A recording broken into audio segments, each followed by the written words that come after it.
This lecture will be focused on the grassroots civil rights movement, the 1950s, particularly those movements like Montgomery Bus Boycott and the Little Rock Nine. This is the second in the civil rights lectures. When we start talking about civil rights, especially the grassroots movements, we want to start with Emmett Till. Emmett Till was a 13-year-old boy from Chicago. He went down to Mississippi to stay with some cousins for the summer. His mom felt that maybe the influence of his uncle and living in rural Mississippi might be good for him. The story is that he either spoke to a white woman or wolf whistled at her, and that night Emmett Till was taken from his uncle's house where he was beaten to death and murdered. When Emmett Till, his body is found, his mother decides to have an open casket funeral. And what Emmett Till looked like after the attack really struck a chord in amongst Americans because they saw this picture in the newspapers.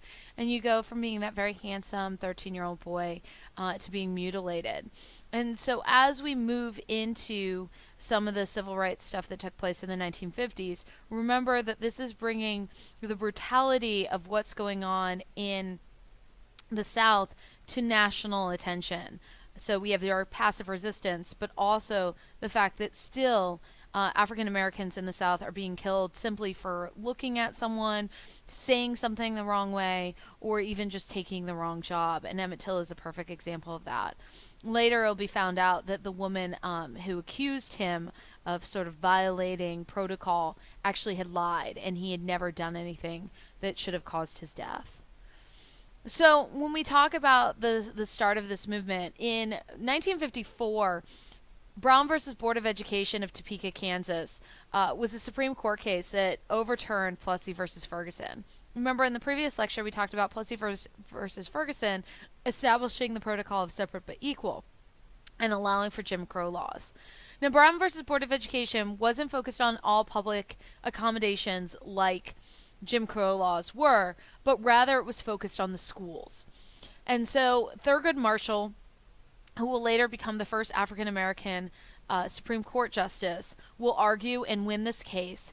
And it said that schools must comply with all deliberate speed. Now, what does all deliberate speed mean?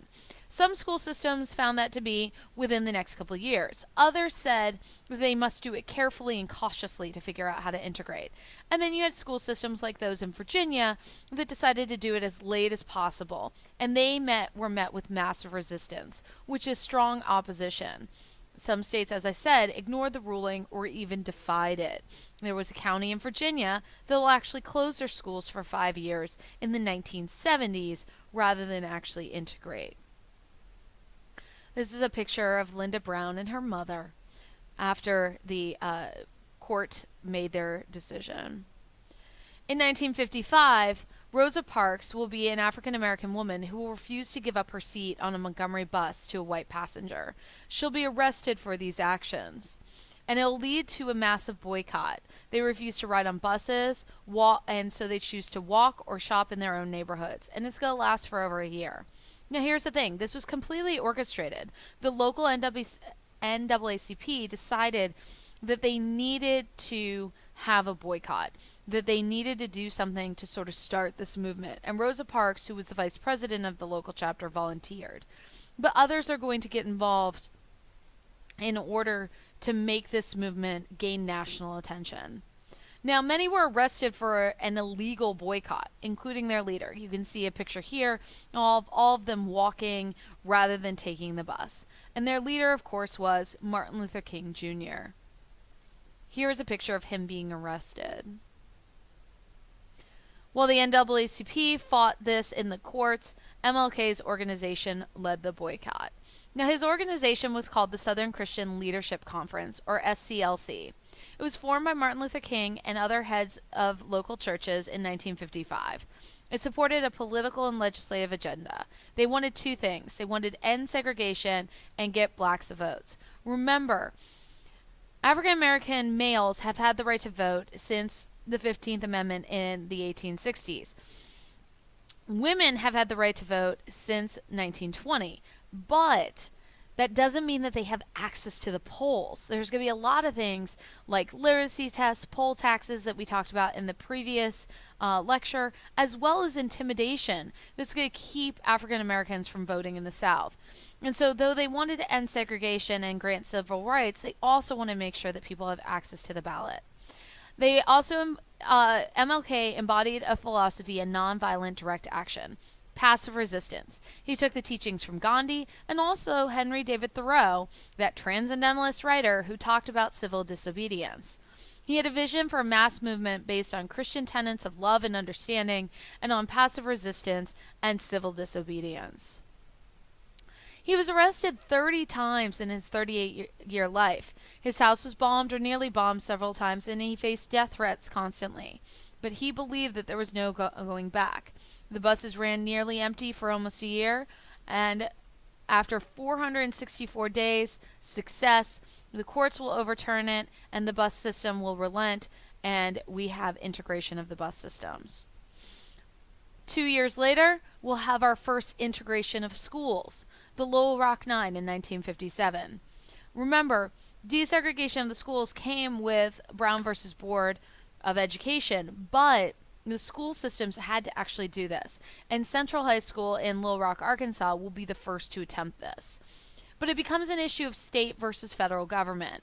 Mobs blocked the entrances of the school, and Orville Faubus, the governor of Arkansas, had ordered the National Guard to block the students' entrance.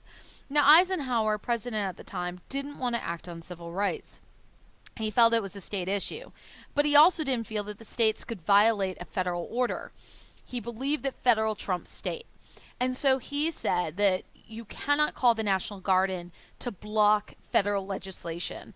And so he's going to call in the U.S. Army, the 101st Airborne, to escort the students on the first day. Now, I'll remind you, the 101st Airborne were the guys who paratrooped into Normandy. They're the guys who will hold back the Nazis at the Battle of the Bulge. They were instrumental in World War II. That's what it's going to take to get the Little Rock Nine into high school. Little Rock Nine were good African American students. They were 8 juniors and 1 senior, and they're going to be escorted by 101st Hall monitors, members of the U.S. Air Force, for the entire year. They'll become the first integrated school. They're going to face death threats, attacks, all sorts of intimidation and humiliation throughout that year. But they were determined to remain in the schools in order to keep them integrated. And I want to remind you, they were juniors and seniors in high school. They were kids your age. And they were determined to defy all of that hostility to make sure that this court order was upheld. Now, our next lecture will be on how other students, like college students, will take on this movement and bring it to national attention. And that will be on the Student Activism and National Movement lecture.